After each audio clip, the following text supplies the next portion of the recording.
Bonjour chers élèves, j'espère que vous allez bien. Aujourd'hui, je suis ravi de vous présenter la première séance d'une leçon de grammaire intitulée La phrase à la forme négative.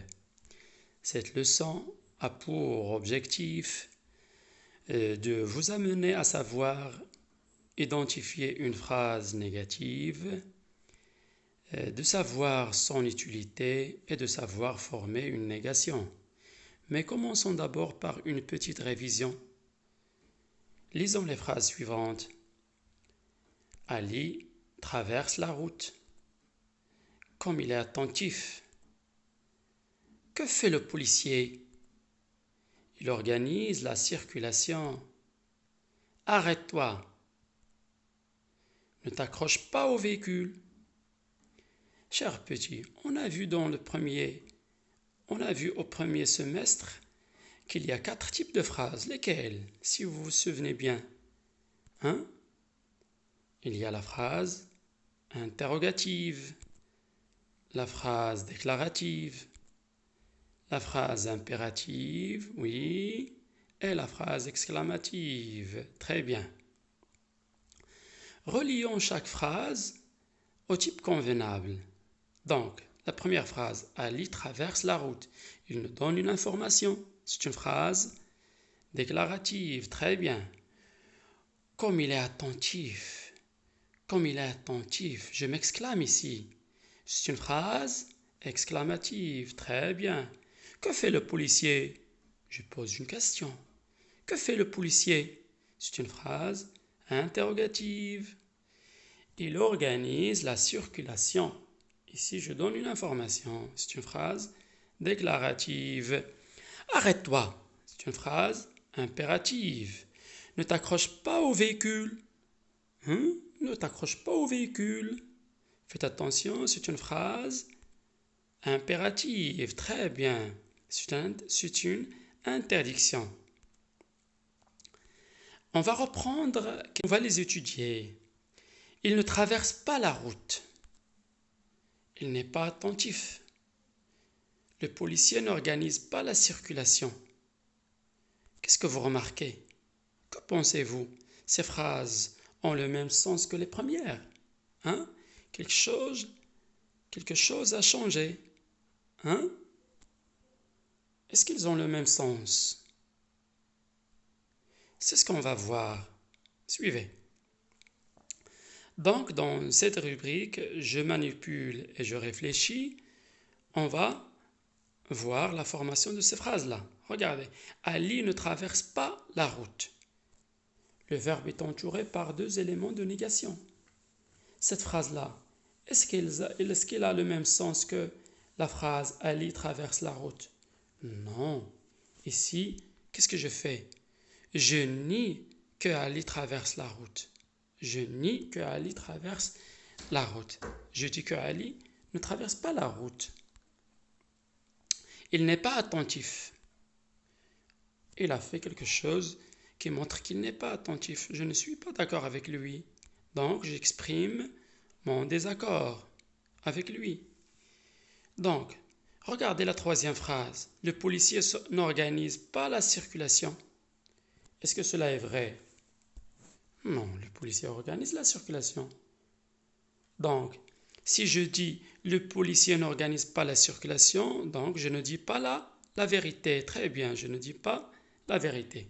Ces phrases-là sont des phrases déclaratives, mais ils sont à la forme négative. Très bien, ils sont à la forme négative. Donc, dans la première phrase, j'ai nié une vérité. Dans la deuxième phrase, j'ai exprimé mon désaccord. Et dans la troisième, j'ai dit un mensonge. Je n'ai pas dit la vérité.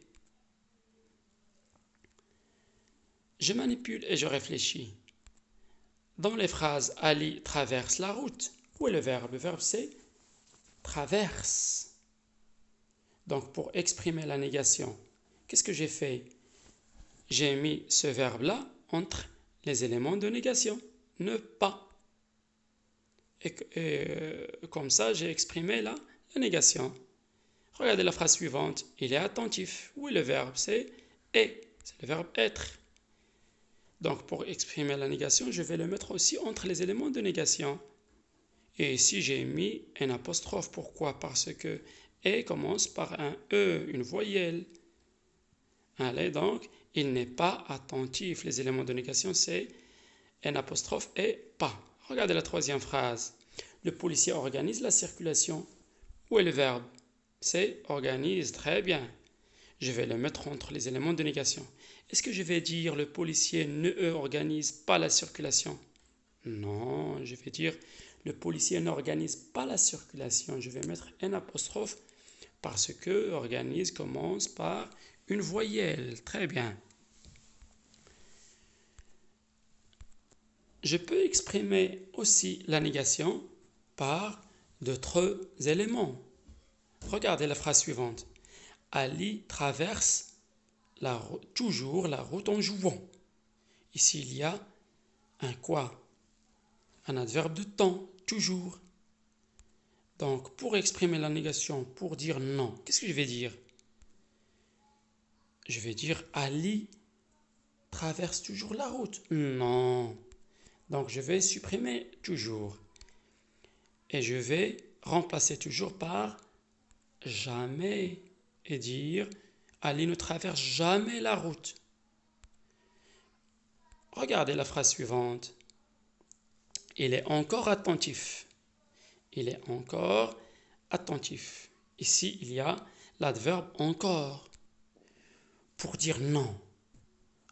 Pour nier cela. Qu'est-ce que je vais dire? Comment je vais le nier? Donc, je vais d'abord supprimer encore. Et je vais utiliser ne plus. Et comme est commence par une voyelle, je vais dire il n'est plus attentif. Et la dernière phrase. Mourad parle à quelqu'un. Mourad parle à quelqu'un. Ici, il y a quelqu'un que je vais supprimer et je vais remplacer par quoi? Par personne. Donc, je vais dire Mourad ne parle à personne. Ici, j'ai exprimé la négation par d'autres éléments qui sont ne, jamais, ne, plus, ne, personne. Je peux l'exprimer aussi par ne rien, ne guère, etc. Donc, récapitulons tout ce qu'on a vu. La phrase négative sert à quoi? Elle sert à dire le contraire, à nier ou à exprimer son désaccord. Et comment on la forme? Comment on forme la négation? Dans la phrase négative, la négation se compose de deux éléments. Ne pas, ne jamais, ne rien, ne plus, ne personne. Ça veut dire qu'on peut exprimer la négation en utilisant ne pas, ou bien ne jamais, ou bien ne rien, ne plus, ne guère, ne personne, etc. Ces éléments de négation, où est-ce qu'on les place? Ces éléments de négation encadrent le verbe en un temps simple. Les temps simples comme le présent de l'indicatif, l'imparfait, le futur, le conditionnel, etc. Mais si on a un temps composé, où est-ce qu'on va mettre les éléments de négation? Si on a un temps composé, les éléments de négation encadrent l'auxiliaire. Si on a un verbe à l'infinitif, les éléments de négation sont placés avant ce verbe-là pour exprimer la négation. Très bien, les élèves, vous allez recopier cette rubrique je retiens dans vos cahiers, sur vos cahiers de cours, et vous allez faire les exercices figurant sur la rubrique je m'entraîne sur vos livres. Allez, à très bientôt et merci pour votre attention.